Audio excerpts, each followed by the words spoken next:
Combine gets underway in Indianapolis tomorrow. I know you are headed down there shortly after we talk. What are you paying attention to? What are you looking for, and what has your attention?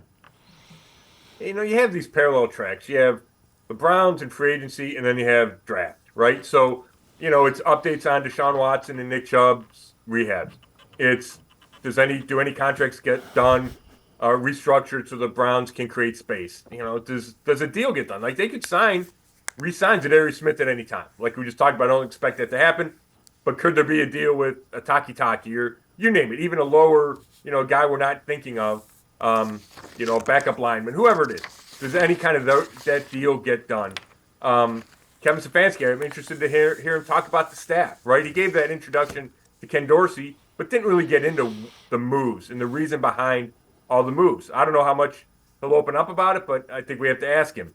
The tackle situation, how do they plan to handle that? Like, there's a lot of Brown stuff to deal with. And then you get to the draft, and okay, which of those D tackles, D ends, receivers stand out, right? In that area of the day two. Browns draft number 54. They have a third-round pick. Like, who's available? And it's easier to watch the receivers, right? I think you get a better feel for the receivers. So there's some of those guys I'll be interested to watch.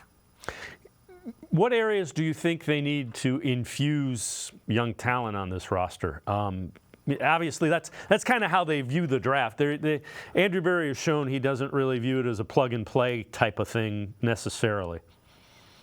Right, which is why they need to devote resources to free agency. Right, if you can't count on a guy to come in and have that impact, and you are short at a couple spots, then that's why you have to go free agency or trade.